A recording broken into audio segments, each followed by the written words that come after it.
Hi, and welcome to all of you who have joined us. I am Elise Hu from TED Talks Daily, the podcast, and a longtime correspondent at NPR. We're going to give you just a minute for everybody to join.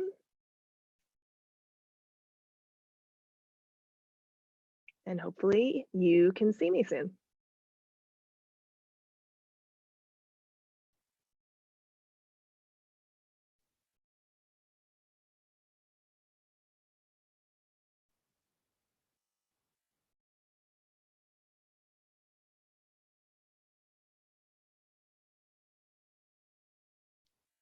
All right, for those of you who can see and hear me, I'm not sure since I don't get to see you all.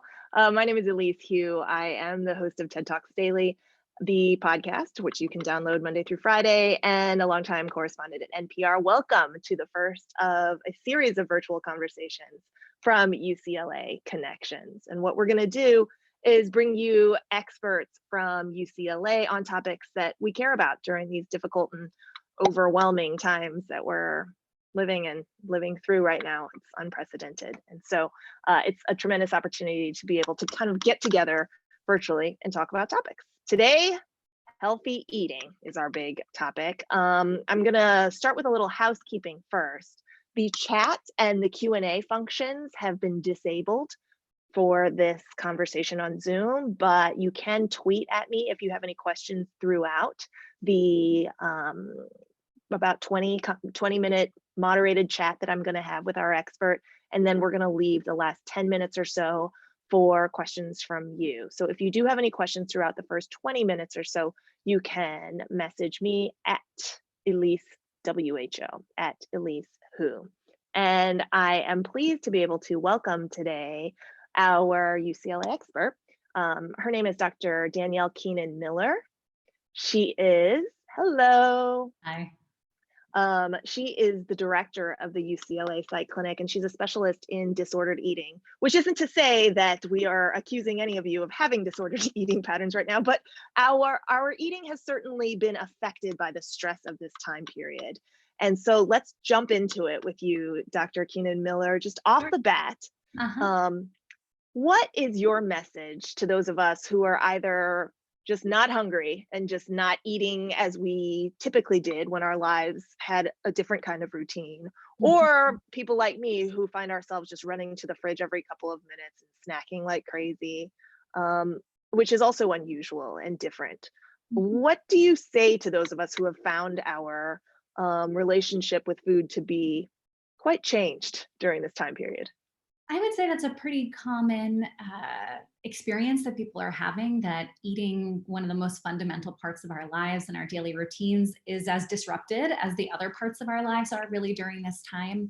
And I think that's for a couple of reasons. One of which you mentioned is routine, right? The sort of time markers in our day that usually indicate when to start eating and when to stop eating are gone for many people. Like, you might have been in an office setting where you left for an hour of lunch, and when you came back, eating was over.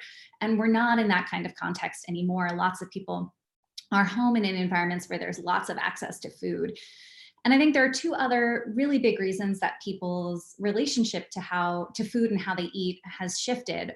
One of those reasons is a sense of deprivation that a lot of people are experiencing. And we know that deprivation, real deprivation, as in not getting enough food during the day, but also psychological deprivation, the sense that you can't have the foods that you need and want, those can contribute to overeating. It can ironically sort of make people more likely to binge eat when they're feeling deprived.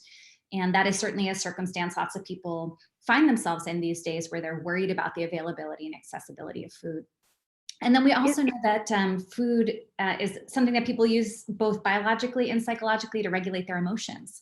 So it makes sense that in times of stress, people are trying to figure out how to modulate their eating to help with their emotional state as well. So, given that there are real psychological and social reasons for us to be doing this, and really emotional ones, since there is such a link between stress and eating and our eating habits, how do we approach this time period in a way that's maybe a little bit more healthy, or maybe in a way that doesn't feel like it's so out of control. Yeah. Because I think a lot of us, there's a lot of memes going around, which I don't know, which I want to get to also, but about sort of weight gain that's happening Mhm. during this time Mhm. period. So, what is your advice about how to maintain a healthy relationship with food during such a unusual time period? Well, I would say actually you just hit on one of the major points, which is to focus on health rather than weight as the main goal in how you're going about eating. And healthy eating involves eating a variety of foods that have nutritional value, but that also have pleasure and are satisfying.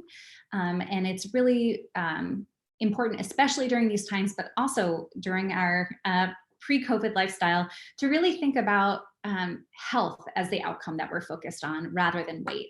Um, the other thing that can be really helpful as a tool right now is for people to build in some routine and some structure to their eating to Mm. help replace some of what we've lost. So it's a good idea to plan for 3 meals and 2 snacks, which for some people will feel like not enough, and other people might, Right. oh my gosh, that sounds like so much food.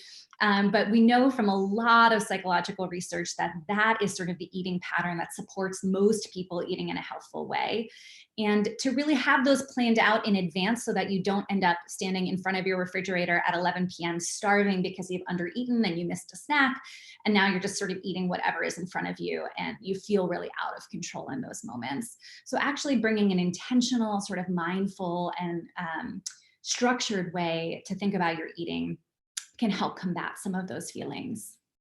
I'm glad you brought up this idea of sort of intention because a lot of us are also at home with children, Yes. and they have their entire lives kind of upended as well, Yeah. especially because their parents are now their teachers, Yes. which is a questionable situation. But um, because not only are we having, as adults, having to be a little bit more intentional, what should we be thinking about in terms of feeding our children who kind of want to snack and graze all day also because they are at home 24/7 as well? Yeah, I think again, it's really helpful to think about how can we replicate in the home environment a little bit of the structure that helps contain kids, not only their eating behaviors, but also their emotions in the school environment, right? So I have a toddler myself at home, and at school, there's snack time, and snack time starts and then it closes. And I'll give her a warning like snack time is about to close. This is your last serving of fruit or whatever it is, and sort of indicate to kids sort of when eating time starts and stops. And also, it's really important that parents model psychologically healthy um, relationship with food in front of their kids. So, Okay. not criticizing children for the choices that they make, offering them options that are satisfying and both pleasurable and healthful are really, really important. I know you are an expert in binge eating. Mhm. And even though some of us might be joking about the way that we're eating now, how do we know whether we're just sort of coping with a difficult time or whether we've kind of stumbled into eating disorder territory? What are signs that we should be looking out for, or recognizing in ourselves? That's a really good question. And there isn't a sort of bright line. It's really a Mm, spectrum for people. But when we think about binge eating, we're thinking not of any particular like calorie amount that someone eats. It's more okay. about eating more than would be expected in the circumstance, but also eating in a way that feels out of control and Mm, eating in a way that has negative repercussions. So physical discomfort, shame, guilt, hiding eating from other people. If you're having a really strong and powerful negative reaction, emotional reaction to the way that you're eating, that's usually a sign that something is off in that relationship. And whether or not it crosses the line into an eating disorder, that regardless, it might be the kind of thing that you want to either read a self help book about or reach out for some professional support around. yeah, that's what I was going to ask you. So, if we are finding ourselves maybe questioning the way that we're coping with food, what is your advice? What should we be doing? Yeah, there are lots of professionals who are doing therapy over telehealth. And if you Mm, look at some of the websites, like the website for the Association for Behavioral and Cognitive Therapies, it will tell you which providers are taking on new clients via telehealth. So if you feel like you're having concerns in the eating domain that you a professional might need to support, that would be the place that I would start. Behavioral and cognitive therapy is often called CBT, are the sort of frontline treatment for eating disorders. But for a lot of other people, they can do some work themselves by joining some online support groups, by reading self-help books, if that's of use to them. And also I think of trying to take a sort of deeper fundamental shift in their relationship to food in themselves, away from potentially unattainable ideas of perfection and towards a stance that's really about self-compassion, especially during this really difficult time. We are living through a global crisis, and the survival and health of your body is so much more important in this moment than your weight or shape or size. And if you can sort of start to make that shift during this time, that compassion might actually continue on in your life. You might be able to affect a long-term change even when this is over. Well, Dr. Keenan-Miller, I know that you still do see patients, but you're also a researcher. And so I wanted to ask you, because we have this opportunity to tap UCLA experts, what you've seen in your research or the research of your peers within the last, few years or decade or so in this sort of healthy eating and disordered eating space that might shed some light for us and help us better understand this moment we're in, and or just disordered eating in general. Yeah, I think some of what we've learned in the last decade or so has really helped to illuminate the ways in which it's not just a matter of willpower, how much people eat, or whether or not they end up doing things like binge eating. I think a lot of people experience an intense cycle of shame if they feel out of control in relation to food. But we're really learning, even on a biological level, that experiences like stress cause us to release more of ghrelin, which is commonly called the hunger hormone. Yeah. Yeah, we also know that certain kinds of food, especially foods high in sugar and fat, activate the reward pathways of the brain, right? There's a very powerful biological mechanism that causes us to turn towards food to regulate our emotions. And it's not a matter of just sort of scolding ourselves. And in fact, the other really important area of research that I think has come out is around the impact of weight stigma, both coming from other people and from ourselves. And there's some evidence that weight stigma, or experiencing discrimination because of one's shape or size, has as important an effect on people's health as other major indicators like their actual weight, for example. So it's really how we think about our bodies and how hard or compassionate we are with ourselves around that determines our psychological health and to some degree our physical health as well. But if weight stigma, as you mentioned, is something that's social, it's community-based, it's society-based, how do we take, that would require that society change, right? That we see cultural norms shift, an ecosystem shift. That seems very difficult. And it seems kind of like, I feel hopeless when I hear that, because I can't imagine this weight stigma changing that quickly, right? And if that's the case, how do we individually, granted that the ecosystem needs to change, but how do we individually take steps to change our attitudes in the face of a society that likes to stigmatize our size? I will say, I think that there is a broad cultural movement happening in relation to this. It's commonly referred to as health at every size, that really is about embracing the diversity of body shapes and sizes and a focus on health rather than a focus on weight and shape. And so connecting to other people who have that orientation, whether that be doctors or nutritionists or other people in your social media world who have that stance, can be really healthy. And culling out relationships that make you feel bad about yourself because of your weight or shape or size. Removing those from your social media stream, for example, can be really powerful. But it's also about small personal daily acts of expressing gratitude towards your own body, of not avoiding looking at oneself in the mirror, for example, which can be really difficult for some people to do, sort of creating space for your own acceptance and your own comfort. Many people do things that they think that if they shame themselves, that will help them somehow in their quest for health. And we know that it's actually quite the opposite. So if you can let go of some of that self-recrimination, it creates a lot more space for you to envision what a healthy and happy relationship with your body and with food would look like.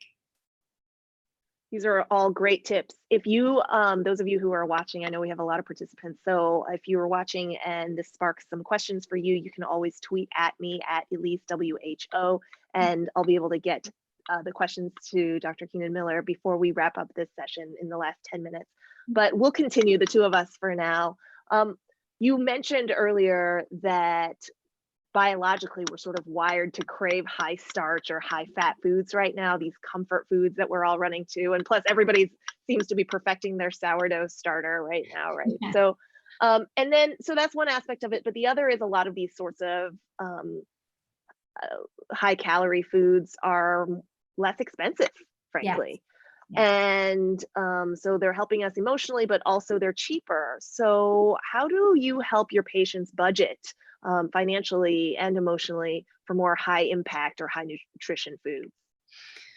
That can be a challenge. And I would say one of the things that lots of people are encountering during this time is that they don't have access to the kinds of health supporting foods that they would like to eat, either because they're not available or they don't have the money for them or they don't have the time to prepare them.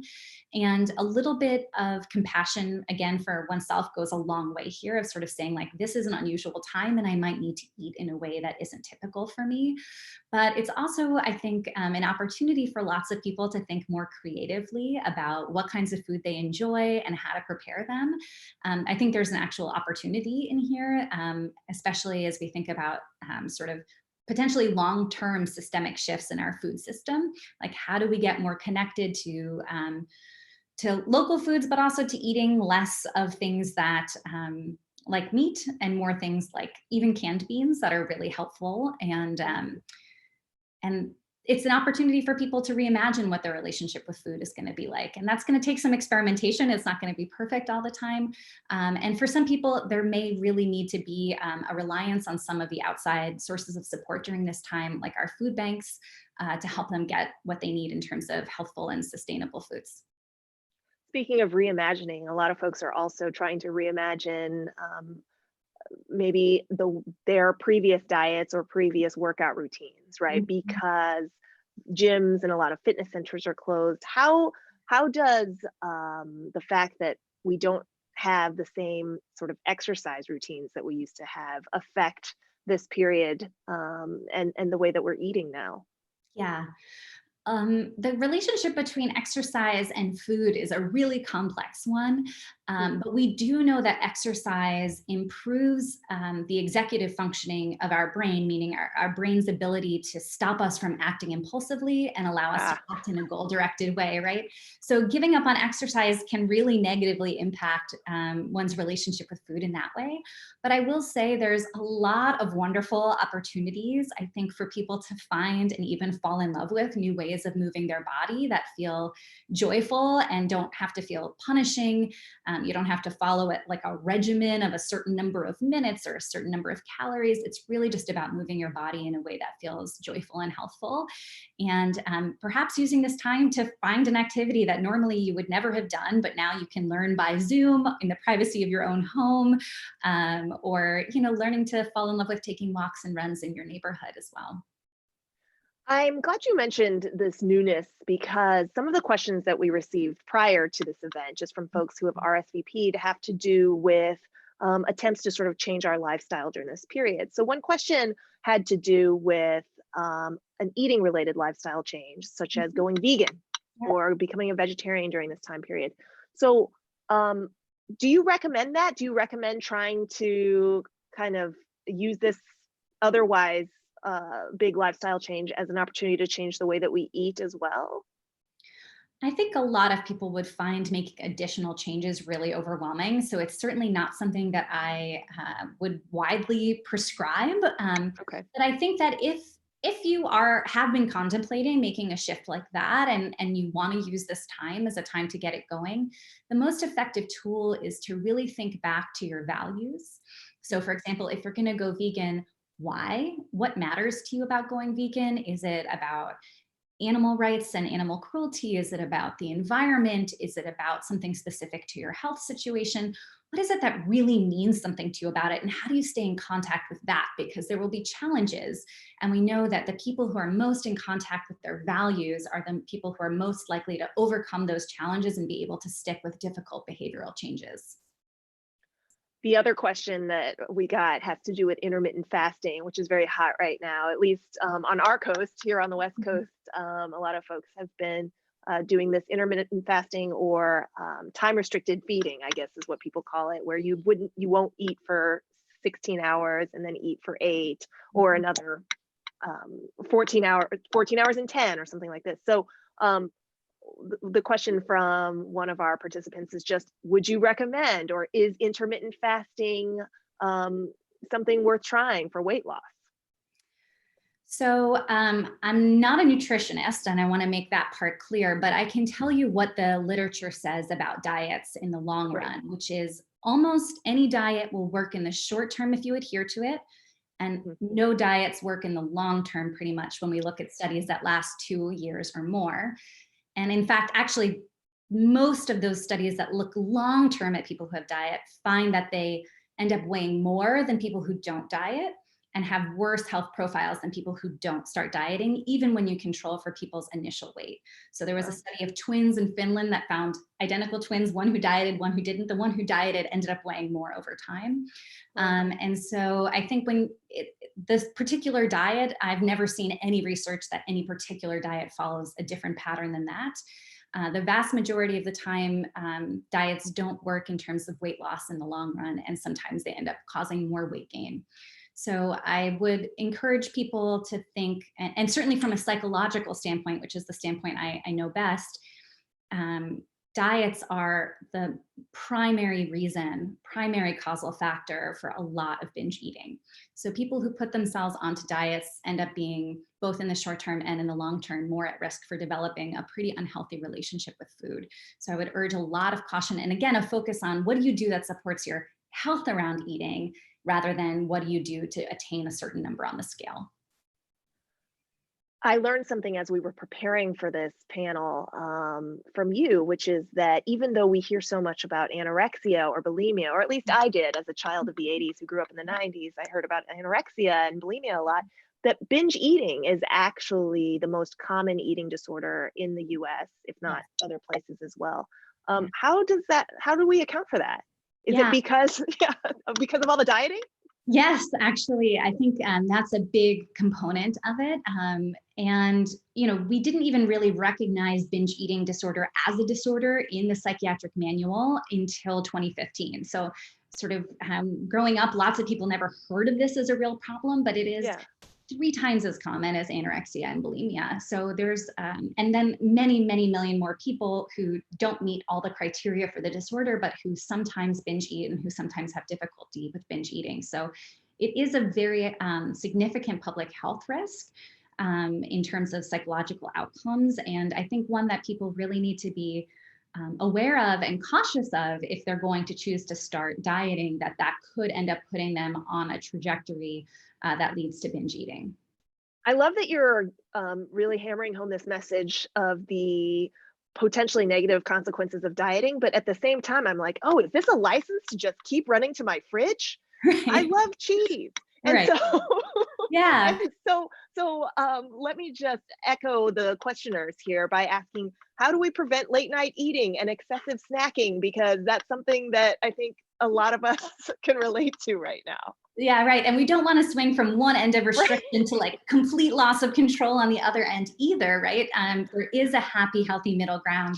Around the question around late night eating, I get this question a lot, especially now. I would say first, make sure that your dinner is satisfying and that you're not awake too many hours after it. If you're going to be awake a long time after Mm. dinner, you need to plan for a snack and plan for it so that you're choosing it in advance in a moment where you can really think through what it is that you want to eat. Um, and then if it's not really hunger that's causing late night eating, it's helpful to think, what is this about? Like, what is causing this? Am I eating for an emotional reason? And if so, can I make a different choice to manage that emotion? So if I'm feeling lonely, can I reach out to a friend to get connected? If I'm feeling bored, can I get re-engaged in a task? And then finally, people have a lot of habits that happen late night. And so they might sort of like zone out and eat an entire bag of chips without even realizing it in front of the TV. So think about how to break those environmental habits or cues for overeating at night. So that might mean um, getting in a bath where you're not going to be eating instead of sitting in front of the TV for hours. It might mean sitting in a different chair and saying, when I'm sitting over here, this is like my non-eating chair. Um, it might even mean just taking a portion of what you want to eat out of its container and putting it into a smaller bowl so that you don't run the risk of sort of just eating without even realizing what you're doing, bringing a little bit more mindfulness to that moment. Fantastic. We have a question coming in on Twitter, and I want to be mindful of time here because we Sure. promised only a 20 to 30-minute session here. So, at Mrs. Alex Brown asks, curious if meal prep and planning is productive in this time or just a false sense of a healthy approach. Should we just be focusing each day on what we're hungry for and keeping our options open, or is meal planning kind of a feasible option as well? It depends a little bit on individual circumstances, I'd say, but I do think having some planfulness is a good idea if you can manage it. But you Okay. don't want to then take it on with such rigidity that you can't be flexible if what you're really wanting is something different in a moment or if something isn't available when you need it in the end. So a balance between planning and flexibility, sort of that middle path, I think is where most people are going to find they can both uh, follow a healthy eating goal and also not beat themselves up if they don't. It feels like our time has just flown by so quickly. Yes. Um, but I want to wrap up by giving you an opportunity, Dr. Keenan-Miller, to give us a couple tips to what do you want us to take away from the conversation that we've just had and the body of research that you are aware of. Yeah. I think if I could distill it down to a couple of points, it would Mhm. be to treat yourself with some compassion, to really listen to your body as you're making food choices, which sometimes means eating the most healthful thing in front of you, and sometimes means eating something lovely and delicious just because it's pleasurable.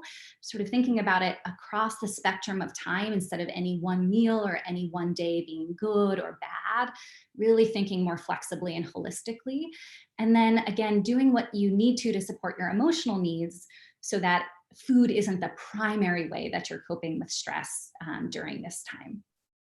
And one question that I just realized that I didn't get to, and I sort of signposted earlier that I want to make sure that we ask about is that there is some diet shaming going on Yeah, social media or even in our WhatsApp or text message groups, right? Like yeah. I'm in a group with some other moms and they send um, little messages about the COVID 15, Hmm. a reference to the freshman 15, right? Gaining Sure. weight during COVID.